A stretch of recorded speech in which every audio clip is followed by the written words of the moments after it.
thank you again for coming. It's great to be here. I guess I will start off by saying that this is my introduction to Dazer, and I'm so incredibly excited about this because, for me, the relationship between science and art is seamless, and it has been for quite some time. It's a place that I feel completely comfortable.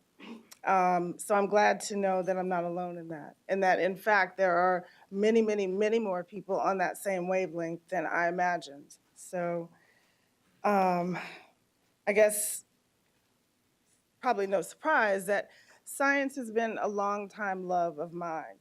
My parents both have science backgrounds. My mother is a physician, and my father was a chemist before becoming an attorney. And they both were huge fans of the original Star Trek series. So, not surprisingly, that seed was planted, and I have been a lover of science fiction since childhood.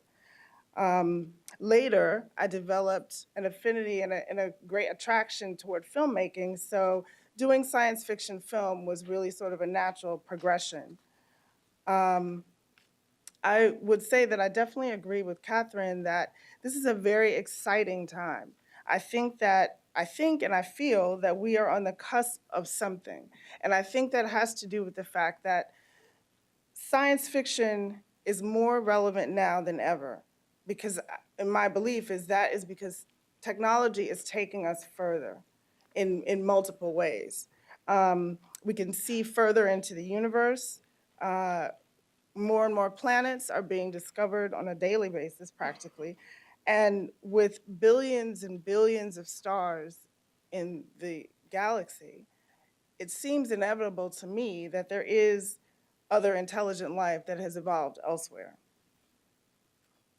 Meanwhile, on Earth, virtual reality is becoming more of our reality. And Catherine alluded to this as well. From gaming, with regard to, say, there's a company called Oculus, which is developing a virtual reality visor that I think now is still in the development phase. I don't think it's in the consumer market yet, but it's really sort of, by all accounts, from the people who know best at various events, it's really gone one step beyond.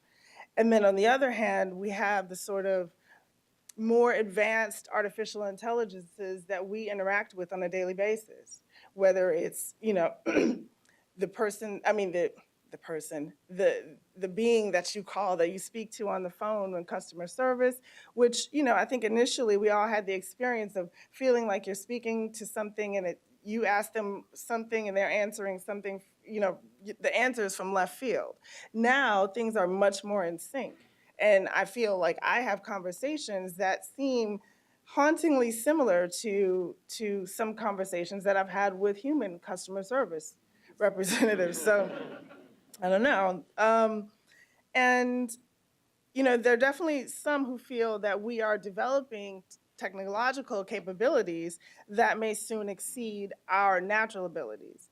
And one of those people that I find really fascinating is an inventor called Ray Kurzweil. And he is the inventor of, among many other things, the first text-to-speech synthesizer. And he's invented a number of things that were sort of that ilk, really sort of profound in terms of transitioning our relationship with synthesized sound.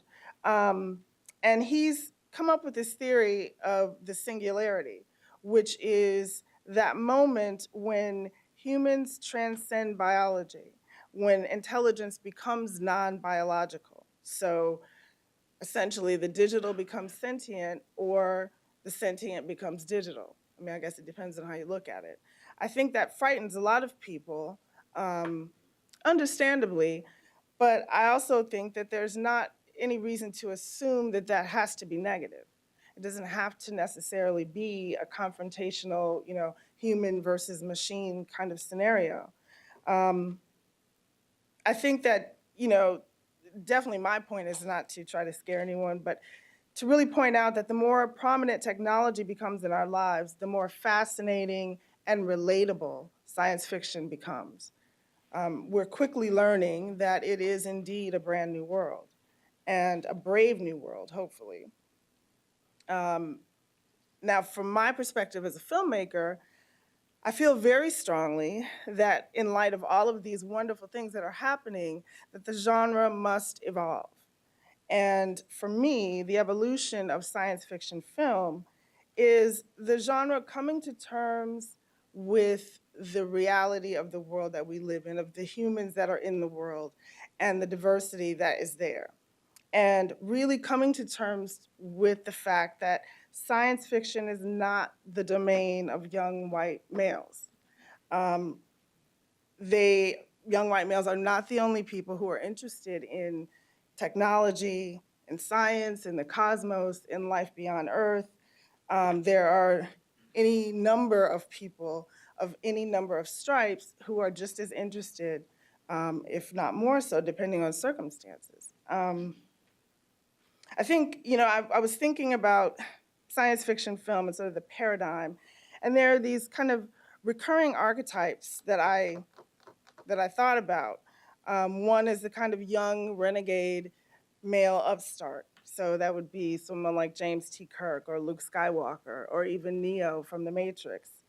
And then you have the sort of wise elder, as in Obi-Wan Kenobi and the Oracle from The Matrix, and the kindly alien, which is really sort of an other, which would be sort of like Spock, or I would even say Rachel, the replicant from Blade Runner, would fall into that category. And then you have the hostile alien, which would be, well, Star Trek had countless hostile aliens. And then you have Agent Smith from The Matrix, as well as, I would include HAL 9000 from 2001: A Space Odyssey, and then Roy Batty from Blade Runner, who was played by Rutger Hauer. You have the benevolent, eccentric genius who just happens to be a billionaire, which was the character in Contact, which starred Jodie Foster, and then in Blade Runner, Dr. Tyrell, who was the sort of mastermind of the replicants. Now, obviously, not many of those were women or of color. The only one who was a woman of color was the Oracle from The Matrix. Now, I find that sort of, not just with regard to women of color, but just the sort of lack of heterogeneity in that group, discordant with the multiracial, multi-ethnic, multi-gendered world that I see around me. I think that, on sort of an extreme end, I recently saw Logan's Run, which was a science fiction film that came out some time ago. And I really enjoyed the film, intellectually, narratively, visually. I thought it was great. However, I did notice that throughout the whole film, there was not one person of color on screen in the whole film that I saw. And the film took place in an American city in the future, and there were quite a few scenes that were in crowded places. So I thought that was pretty striking because that film was released in 1976. And I think, we certainly have come a long way, but I think here's where that evolution that I mentioned before is happening. I think that more and more filmmakers of color, more women filmmakers, are telling their own sci-fi stories. I mean, certainly in written science fiction, we've seen that. But I think in film, it's happening more and more because people want to express the same ideas that make science fiction so compelling through the lens of their own experience. And that certainly doesn't mean that those stories are only for other people who are like the ones who created them. The stories are for anyone to enjoy, much in the same way that my parents and myself, we all three enjoyed Star Trek. Although we were not Gene Roddenberry or necessarily like him. But I think that this sort of movement it's important and it's pivotal, and I think that it's thrilling because it only enriches the genre. It gives more, it gives more depth, more dimension, and many more layers to the genre. A genre that is, in and of itself, I think is already inherently rich. So with regard to representations of women, which is something that for me is fairly important for obvious reasons. Um, we are definitely underrepresented as the drivers of story. Um, Generally speaking, in film, I would say that's true, but particularly in science fiction. And I would say there have been three notable exceptions in recent times.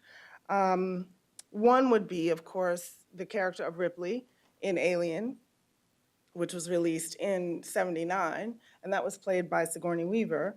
And then we had Jodie Foster's character, Dr. Arroway, in Contact. And then most recently, we had Gravity, which stars Sandra Bullock as Dr. Ryan Stone. Interestingly enough, um, the character of Ripley in Alien was written as a male character. And Ridley Scott decided to change that character to a woman because he thought it would be more interesting. And I think that he was right because particularly at the time when it came out, I mean, it was just sort of, she was this very different kind of protagonist than we'd seen. And even over the evolution of that franchise, at the point, I think that Aliens, which was part two, I saw that probably most recently, and it was very interesting to watch it again because I felt that it was a profoundly feminist film, and it was directed by James Cameron, and you had Ripley interacting with a child, you had her interacting with a man, so there wasn't this sort of simplistic, well, she's tough, so she has to hate men and hate children. It wasn't that. It was just this woman who was taking care of things and who had these other sort of nurturing, loving sides to her. And you don't see that very often certainly in American film. Then, with regard to Gravity, interestingly enough, Alfonso Cuarón, who directed it, recently revealed that he was pressured. Now, I will backtrack and say that he wrote the script with his son. He was pressured to make Sandra Bullock's character a man. And he resisted that pressure, obviously.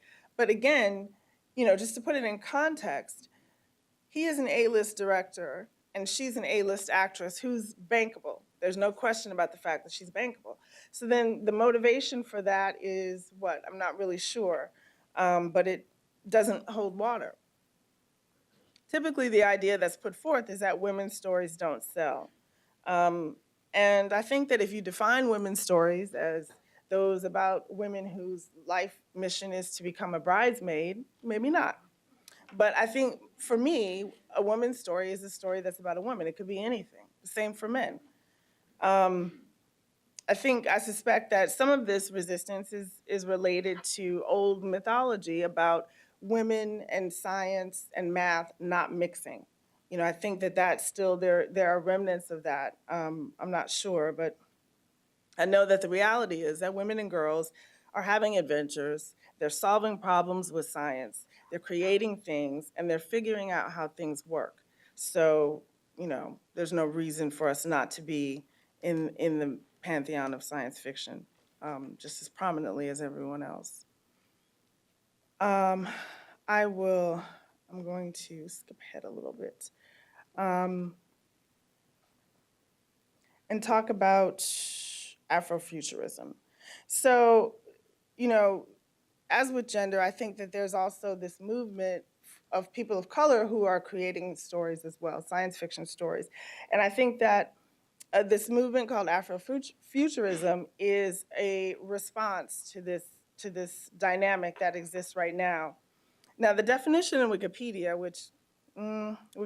but yeah, I happen to like this definition, is that Afrofuturism is emergent literary and cultural aesthetic, is an emergent literary and cultural aesthetic that combines elements of science fiction, historical fiction, fantasy, Afrocentricity, and magical realism with non-Western cosmology to sort of reframe the Black experience. I think that, generally speaking, it addresses themes of the African diaspora through technoculture and science fiction. But it does so across time. So it may be past, it may be present, it may be future. And I think that that is, again, it's a very vibrant source of creative material. And it need not be exclusionary at all. There's no reason to even think that. It's just a different sort of cultural expression. And I think that is very important because, the experience of Black characters in film, in American film in particular, has been, it's been kind of dicey. And I think that it's important for everyone to realize that Black people have stories and experiences. And and when I say people, I mean people, not characters. And most of those stories are not about discrimination or being subjugated or oppressed. They're about human things. And the human experience, no matter the color of a person's skin, is incredibly rich and complex. And I think that it's important to represent that in film, for me, in a way that reflects reality.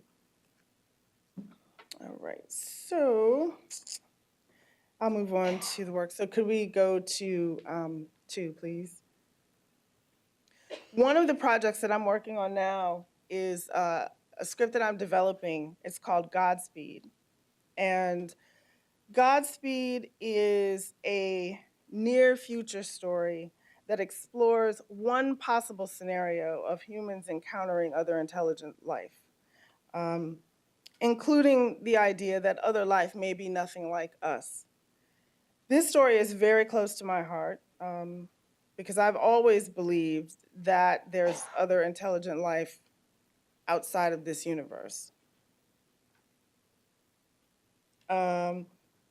I think, again, the sheer number of planets and stars that are visible to us gives us some insight into the scale of the physical universe. But also, advances in theoretical physics and other areas have given us the same kind of insight into the possibilities in the dimensional universe. I think this project rather, sort of pushes us to hopefully think about film in a fresh way, without sort of the baggage of categories and divisions that, in my mind, get in the way of character, story, and talent. Godspeed is set in the year 2030, and it's the story of Brandy, who is a troubled high achiever who finds herself confronting a completely new understanding of what it means to be human. Isolated, anxious, uncertain, afraid, the successful life of this creative New York professional is transformed into a scary and unpredictable place after bizarre symptoms begin to take place in her mind, or take root, rather, in her mind. After these anomalies culminate in a very ugly and very visible breakdown in her high-powered world, Brandy is shattered when she's forced to step away from her career. She goes to her family home in Detroit to regroup, but even as she finds comfort there, she is challenged and disturbed by newcomers who are not what they seem. Brandy soon discovers that even familiar faces are different now, and she's left with no idea of who or what to trust. Her symptoms escalate relentlessly, and as events unfold, her very existence is turned inside out. She suspects that her sanity is dissolving, but ultimately, she must decide which way to turn when she realizes that it is reality that has changed, not her. I would say that this story uses the device of character, and this goes back to what Kevin mentioned.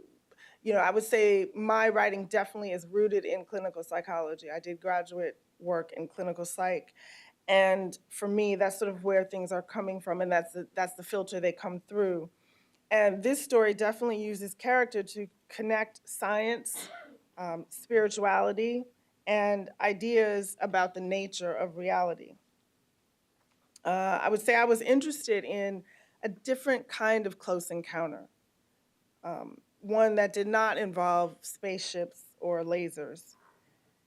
I started with the idea that we as human beings we are the stuff of the universe. So the same material that makes stars and planets and comets and asteroids make everything on Earth as well, including us. So I wondered, what if others are far beyond us in terms of their understanding of the physical universe? What if extraterrestrials didn't need spaceships to come to us? And as incredibly advanced as we are, our knowledge is still fairly primitive, in my opinion, which is why we have yet to leave our solar system. But there's no reason to assume that other beings will have the exact limits that we do. But I guess we will see about that. That story is one that I'm very excited about, because I think, my goal is definitely to present this story in a way that's credible and that's realistic, and that, is in the process is thought provoking, whether you agree with my perspective or not, just to have people thinking about it. On the flip side of that is my other project, if you could move to 3, please, which is called Roxy 15. And Roxy 15 is a short film that I recently shot and am in the beginning stages of post-production with now. And Roxy 15 is another near future story, but it is a gritty, dystopian near future story. And it takes place in a bleak, new, high-tech world that's set in New York, which many would say New York is already a bleak, high-tech world. But this is a brand new one, where technology is the new currency. And the digital divide has become a primary social force. And, I will freely admit that I definitely went negative on this one. I did, for sure. And I think that had to do with, in terms of creative process, it was just me sort of taking in a lot of things that have been happening in the past, I don't know, 10, 12 years, and just sort of thinking about that, not just politically, but financially, economically. And I envisioned a sort of place where a dire global economy has sort of spurred the eradication of regulation. And so there's been the rise of these sort of corporate behemoths that are like corporate behemoths gone wild. They're just almost unchecked. And so this lead character, Roxy, is trying to make it in this world. In some ways, it's sort of a new twist on an urban story. This woman is genius. She is literally a genius, but she is also a dropout, who just felt like the educational system wasn't serving her. And she became self-taught, self-educated. She's stuck in tight circumstances that are, I would say fairly widespread. And this is, sort of exacerbated by her cynicism, her mistrust, the malaise that kind of permeates society at that point. And the other layer of this is that decimated natural resources, in particular a shortage of fresh water, have become a way of life. And so against this kind of high-tech backdrop, the whole idea of a digital virus takes on a whole new meaning. Roxy is a scientist who loves science, and she ends up battling it. In this case, her own creation. Roxy is a virtual reality programmer who is grinding away at a day job, but working on her passion project outside of that. She's created a new virtual reality software, working with her mentor, and her mentor is doing the neurology side of it, and their work is being bankrolled by a huge biotech company. The deadline is pulled, and just at the 11th hour, her software becomes infected. And so Roxy is in her software facing a virus that is embodied in human form. Computer viruses definitely fascinate me. The idea of something that is digital that many times seems sentient is very interesting to me. I think that just knowing that they are created with, sort of in their DNA as a prime directive, usually which is destructive, is, you can know that intellectually, but sometimes when you're actually encountering it, it feels very different. So that is sort of where that story is coming from. And what you're going to see right now is a short introduction to the project. And this actually was the video from a crowdsourcing campaign that we just concluded. So you can sort of ignore that bit, but the information about the project is still stands.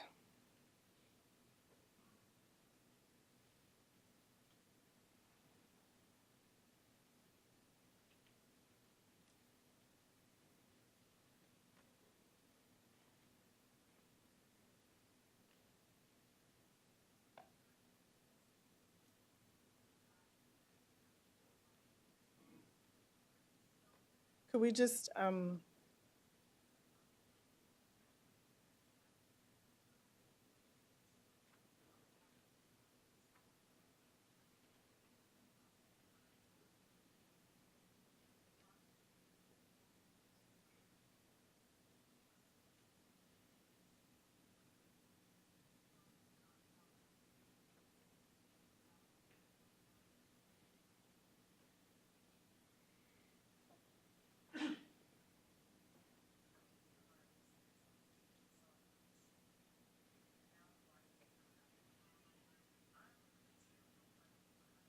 could you pause it? Thanks.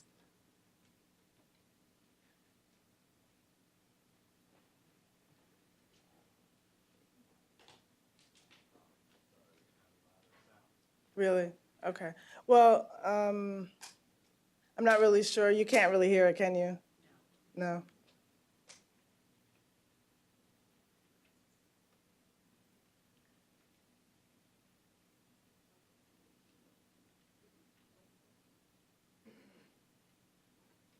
Oh, yeah, could we do that? Could we put the mic up to? Thanks. That acts like a biological virus. I'm fascinated by the space where physical reality and digital reality meet. Virtual so could reality. We just restart? We've shot this film. And thank you very much.